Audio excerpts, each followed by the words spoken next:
lagi juga lebih yang pertama. Yang kedua sekali, saya nak mengingatkan teman-teman. Sebab mereka berhujah berhubung dengan bajet yang dibentangkan oleh Yang Berhormat Datuk Seri Anwar Ibrahim kemarin, itu hari Jumaat. Baru diungkapkan oleh Datuk Seri Anwar Ibrahim, sudah mengundang macam-macam polemik. Orang ni tak puas hati, orang ni kata begitu, orang ni kata begini. Apakah mereka faham struktur wang negara tidak boleh dibelanjakan sehinggalah ia diluluskan oleh Parlimen, bukan dibentangkan di Parlimen, saudara.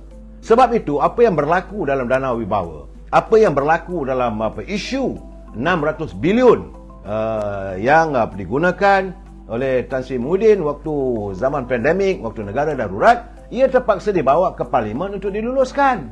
Mesti diperjelaskan. Sebab wang negara tidak boleh siapa pun mengusik, saudara. Kantung khazanah negara itu terpelihara. Begitu juga bila pembentangan bajet. Bajet ini dibentangkan oleh Yang Berhormat Perdana Menteri selaku Menteri Kewangan. Itu satu bab.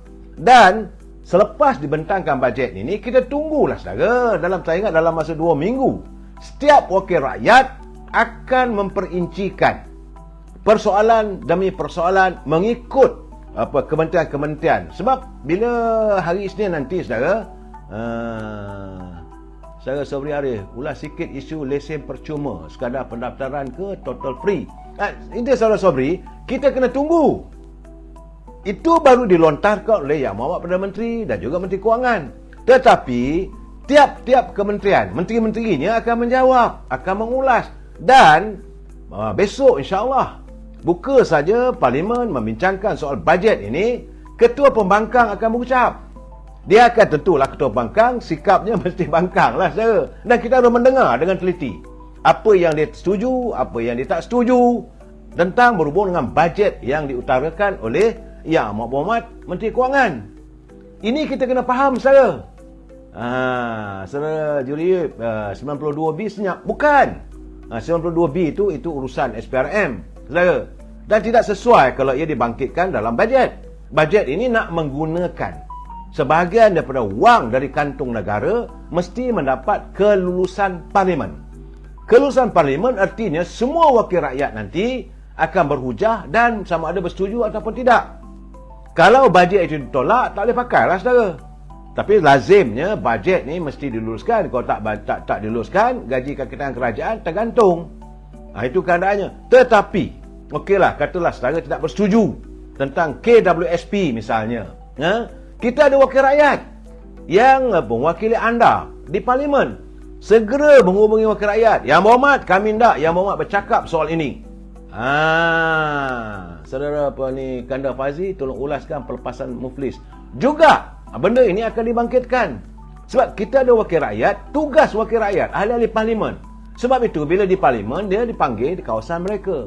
Contoh, kalau dia itu ahli Parlimen Selayang, artinya dia mewakili seluruh warga Selayang yang mau agar bajet ini begini, 1, 2, 3, 4. Yang mana tak puas hati? Bukan semua lah, saudara. Contohnya, macam saudara tanya saya tadi tentang bagaimana pengisytiharan warga yang muflis. Memanglah menurut kenyataan Yang Berhormat Perdana Menteri, beliau mahu bermula 1 Mac. Tapi dalam fikir saya, macam mana boleh buat begitu? Mac ke April? Mungkin April lah saya rasa. Sebab bajet ini perlu diluluskan dahulu. Tak boleh siapa pun mendahului bajet untuk menggunakan segala kemudahan, segala apa yang dibentangkan dalam bajet. Saudara, kita mempunyai wakil rakyat. Mungkin contohnya bagi warga di Sabah, peruntukan yang disediakan oleh Yang Berhormat Perdana Menteri untuk Sabah rasanya 6.5 bilion. Kalau tak setuju, minta ahli-ahli Parlimen daripada Sabah membangkitkan. Saudara Pok Mi dia kata, jangan sebut AMDAP tak baik, saudara. Saya tidak senang dengan perkataan begitu, saudara. Saudara anda menuduh bahawa UMNO ini hanya kita dengan ADAP saja. Dalam rangkaian kerajaan perpaduan ini ada UMNO, ada Parti Keadilan, ada Parti Amanah, ada Parti DAP. Kenapa dijadikan sebagai AMDAP itu sebagai tagline? Artinya saudara seolah ada meniat hasrat yang tidak baik. Sebab pada kerajaan hari ini yang mentadbir negara, kita harus jujurlah, saudara. Memanglah saya orang UMNO. Kalau UMNO dituduh itu dan ini, tentulah kita rasa kecil hati. Tetapi saya nak bagi tahu, nak bagi penjelasan. Sebab saya bimbang apabila melihat Saban hari saya menerima banyak persoalan. Kawan ni tanya begitu, tolong bagi pencerahan. Tolong begini, tolong bagi pencerahan. Pencerahan saya, bajet yang dibentangkan oleh Yang Amat Berhormat Perdana Menteri selaku Menteri Kewangan. Kalau dia bukan Menteri Kewangan, tak boleh bentangkan bajet. Bajet ni hanya dibentangkan oleh Menteri Kewangan. Pertama-tama sekali akan dibahaskan oleh setiap ahli parlimen yang menjadi wakil rakyat anda. Kalau anda tak puas hati, kemukakan persoalan itu pada wakil rakyat anda. Kerana setiap wakil rakyat akan diberi kesempatan untuk membahaskan. Mintalah mereka kali ini pergi ke parlimen, janganlah bergaduh yang bukan-bukan. Jangan jadikan parlimen itu macam kandang sarkas untuk menuduh itu, menuduh ini. Kita kena dengar. Kalaulah contohlah saya kata ya, saudara, contohnya ahli parlimen kawasan saya, ataupun kawasan mana? Kawasan mungkin di kawasan ini mana ya, ahli parlimen yang ada? Mungkin Kapar ke, warga Kapar kena dengar wakil rakyat dia bercakap pasal apa. Soal yang dah jadi menteri itu, mereka akan menjawab segala persoalan yang dibangkitkan oleh wakil rakyat. Ini perlu kita dengar juga, sebab dia ada peringkatnya. Pertama besok adalah dimulakan oleh ketua pembangkang. Selepas itu ketua whip kerajaan juga akan membangkitkan. Mungkin memanglah selalunya ketua whip kerajaan akan bersetuju, tetapi mungkin ada minta pembetulan. Ini sektor itu, sektor ini, bahagian perumahan, bahagian TVET, bahagian luar negara dan sebagainya. Kemudian barulah ahli-ahli parlimen. Dan sekarang kita mempunyai 74 ahli parlimen yang duduk di blok pembangkang. Sewajarnya, saudara juri Yip, ada mental jangan cepat koyak. Betul, saudara.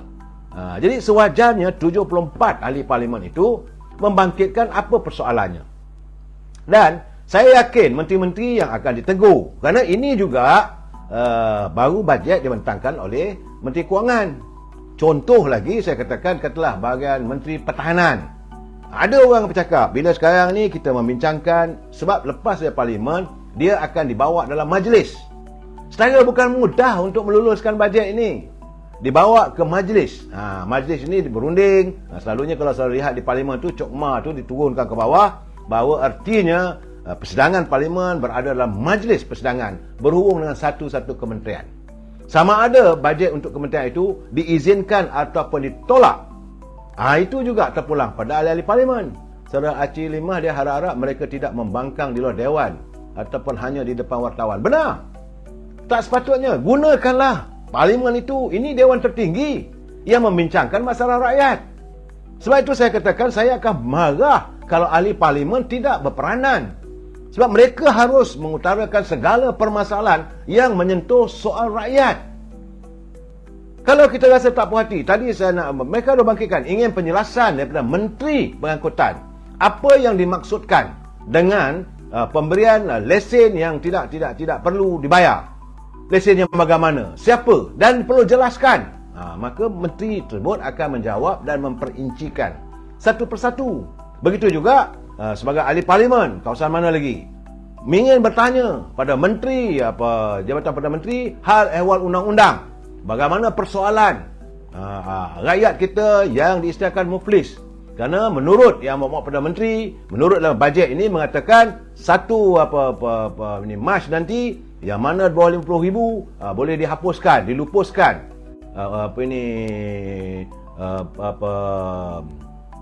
penghakiman untuk memfuliskan mereka. Perlu disoal. Jadi kita minta wakil rakyat kita bersoal lah. Jangan wakil rakyat kita duduk diam ataupun tidur lena dalam parlimen.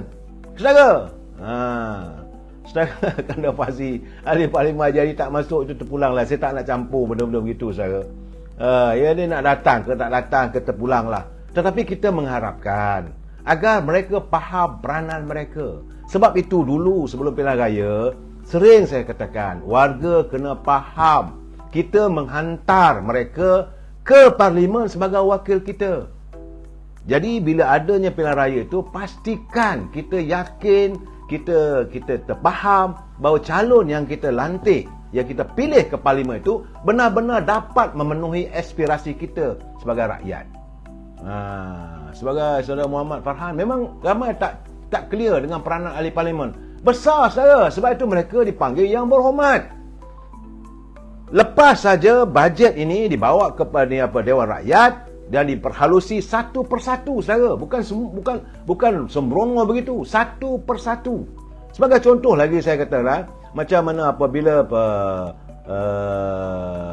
Yang Amat Berhormat Perdana Menteri mengatakan bahawa mana ni, saya ada letak itu beberapa peruntukan. Contohnya subsidi kepada pesawah, iaitu 1.6 bilion diperuntukkan. Jadi ada 750 juta untuk atasi kemiskinan. Wakil rakyat di Kedah kena bertanya. Jangan kata yang muka-muka. Saya bangun, saya nak bertanya pada rakyat saya yang terdiri daripada pesawah, peruntukan 750 juta ini bila nak mula bayar? Kenapa sikit sangat? Boleh perincikan berapa jumlah pesawah yang ada di seluruh negara dan perincikan. Jadi seorang dapat berapa?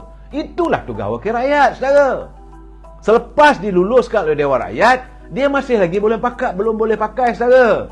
Wang itu kena dibawa ke Dewan Negara, iaitu para senator juga akan membahaskan. Tapi malangnya negara kita ni kadang-kadang para senator ni kadang-kadang orang kata macam rubber stamp. Apa saja yang dibawa oleh Dewan Rakyat selalu diluluskan. Pun tak boleh lulus lagi, saudara.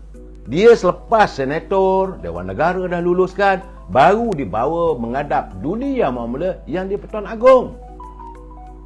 Duli Yang Maha Mulia Pertuan Agong harus meluluskan, menandatangani persetujuan atas keputusan dua-dua dewan tadi, maka barulah bajet itu boleh dipakai sebagaimana yang ditetapkan. Kalau ditetapkan jumlahnya 65 bilion untuk pembangunan Sabah, maka tak boleh lebih lah. Dan tak boleh kurang.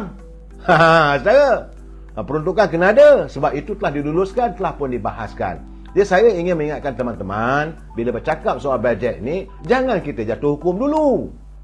Bila saya tengok keadaan ni, ini tidak un-Islamik lah, orang Melayu diketepikan, ini bajet ini memenuhi kehendak saranan DAP, bajet ini memenuhi negeri-negeri Melayu ditekan, negeri yang bukan Melayu itu diampungkan, diagungkan. Saya kata itu salah.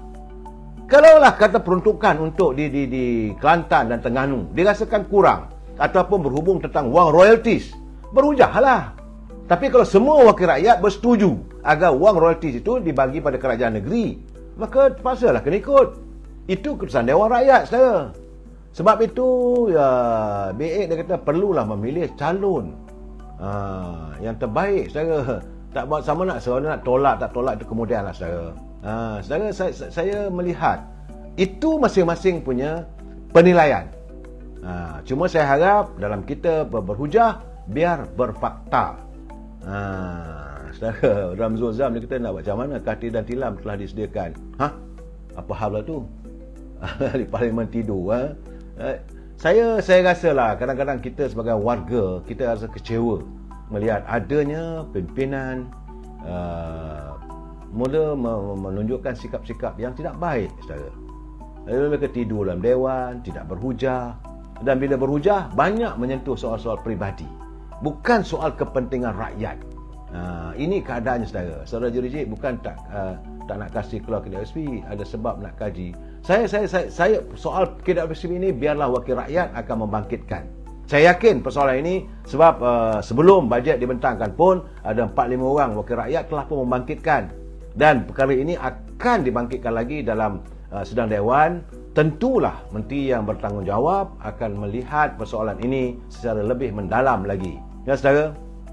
Sebab satu orang punya keputusan tidak semestinya yang terbaik, kerana perlulah ada catuan ataupun kumpulan pemikir-pemikir, terutama di kalangan ahli-ahli Dewan Parlimen yang merupakan wakil kepada rakyat.